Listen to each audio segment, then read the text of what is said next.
Hey everyone, I am here with a surprise midweek video for you all because last Saturday I did plan to film a video and upload, but a video call for a friend's birthday ended up going a lot longer and a lot later than I expected.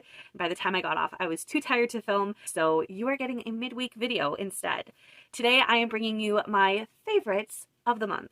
And these are going to be my favorites of January just because I planned on uploading this last month, but there was a 10-day winter carnival I went to, and then, as I said, last Saturday I had wanted to film and I didn't get a chance to. So hopefully this video is a lot shorter than the wrap-up that I did in the previous video. If you guys are interested in watching that, it's a video right before this one. I will link the video in the description as well, and you can go and watch that if you would like to hear me ramble on and on about all of the books I read in the month of January. I read quite a lot, so just be aware it's a longer video because I read a lot more than I expected. So I figured rather than going through a number of different things that I kind of was doing in the month of January, I would bring you my best of the best. And these are the categories of things I wanted to kind of share in this video. And who knows, you might see it switch up every month with different things depending on what I'm doing. The first category that I want to talk about are podcasts. I love listening to podcasts, and I know I have talked on this channel before about the fact that I love podcasting, or listening to podcasts. I'm not podcasting. I am currently listening to a couple different ones. I'm trying to limit and get caught up on the ones that I listen to quite a bit because I am definitely behind on listening to podcasts.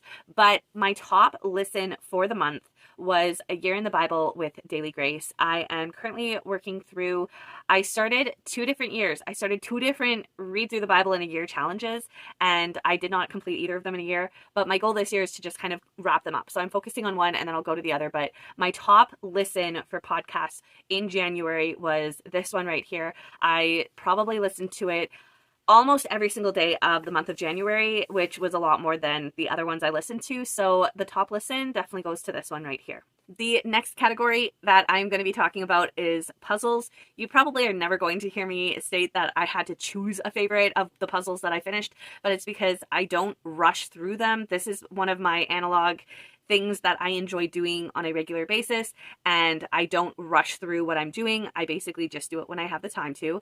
But my favorite puzzle that I finished in January is the only puzzle I finished in January, and it is this stained glass nativity, which was 1,000 pieces. This company I'd never heard of before. It's the, where's the name of it?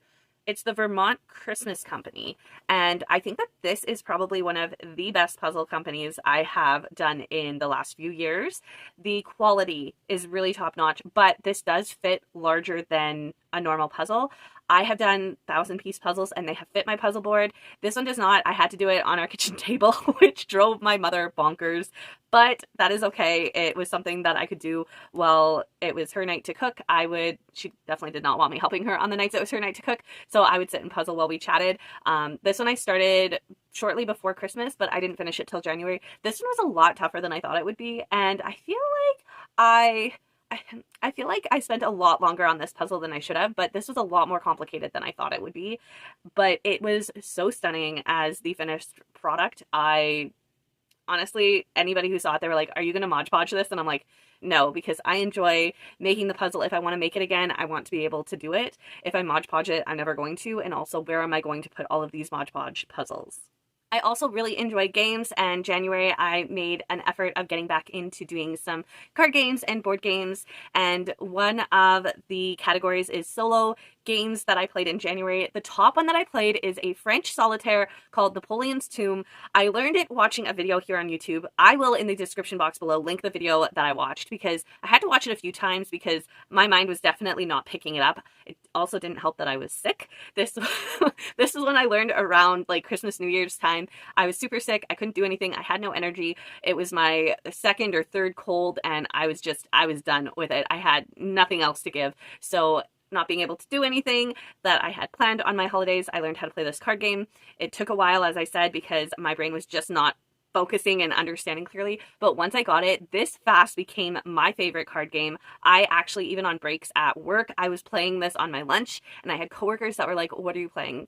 And I ended up sending them the link so that they could learn how to play it as well, because this one is not one that you can easily win, and it is all based on you focusing on how you're playing it and how you shuffle the deck of cards. So it honestly, I really enjoyed this version of Solitaire, and I really enjoy playing it a lot. The next one is multiplayer games.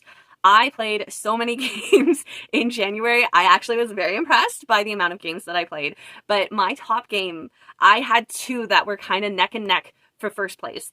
But I ended up choosing this one because it is one that I'd never heard of before, and I was introduced to it by a friend, and it is called Forbidden Island. Now, this card game is a multiplayer collaborative game. It gives you Atlantis the Lost Empire minus the we're coming to kill people vibe.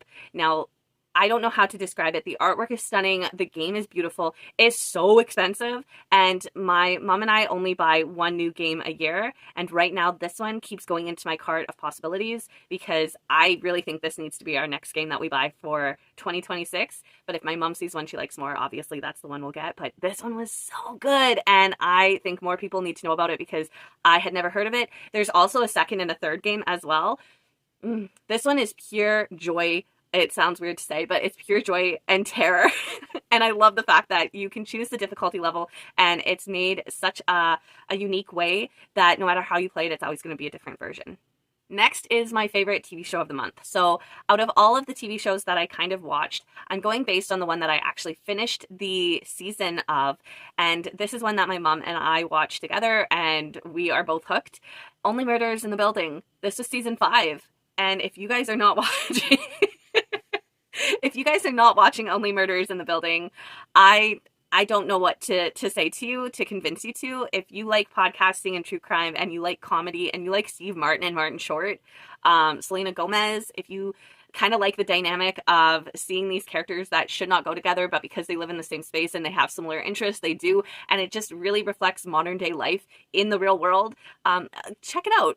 But I will say the first season was very hard to get through. I really struggled with it, as did my mom. But once we powered through season 1, we were kind of hooked and we needed to see the next season. I believe when we started watching it, they had just started airing season 2, and we have been watching it since then. And this is one TV show that we do enjoy watching, but I feel like it's not one that I would rewatch again and again. It's kind of one that you watch and you move on from. Very similar to podcasts. I don't know of any like true crime podcast where I go back and listen to episodes again.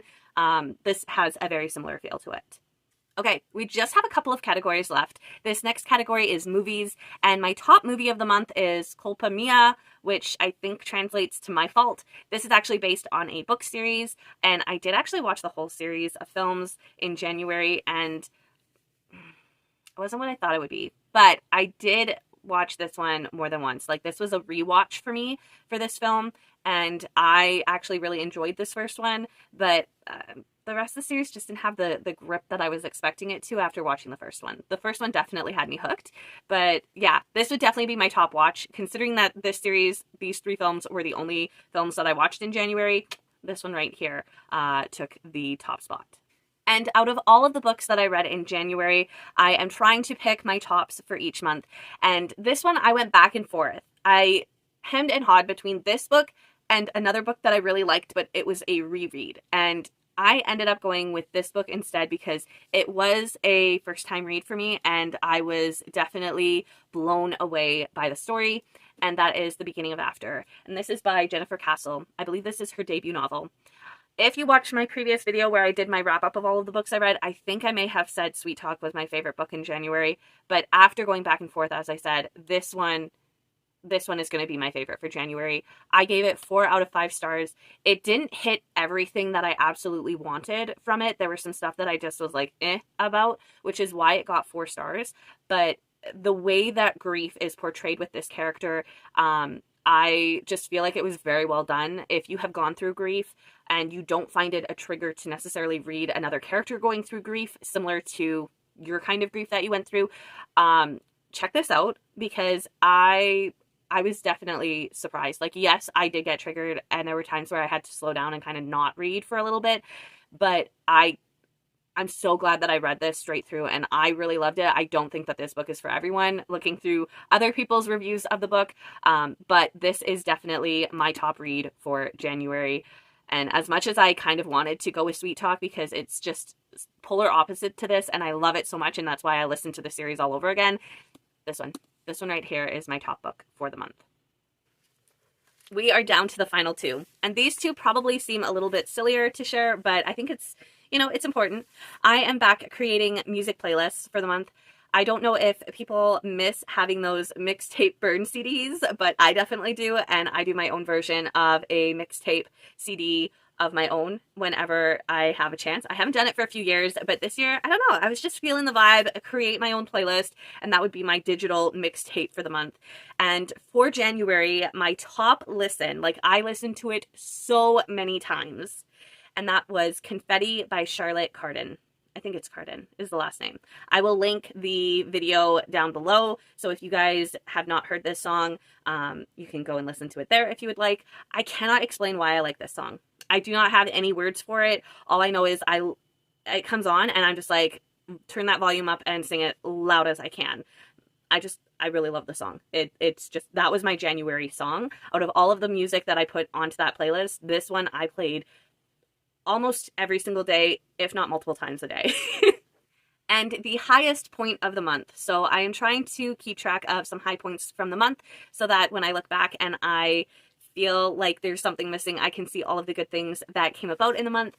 The highest point of the month for me in January was that I officially booked the flights for my mom and I. We are going on a trip and we are going abroad, and I'm not going to say where because it's the internet and I'm going to keep that secret to myself for now, but I booked our international flights and I am so excited. This is going to be a great year. No matter what comes about, this one thing is going to be great, and getting to kind of lock in those flights was a really great thing that made me very excited. And there you guys have it. That is the end of my favorites for the month of January. I hope you guys enjoyed getting to see a little glimpse into my month outside of reading and working and living. If you guys would like to share what your favorites of the month for January, I know it's a little bit late, but that's okay. We're human. We can do that. If you want to share some of your favorites for the month of January, feel free to do so in the comments down below. I would love to hear what some of your favorites in January are. And if this isn't something that you're doing, but it inspires you to, please have at her. I hope you guys have a great rest of the day. Stay safe, stay well, and I will see you in my next video. Bye!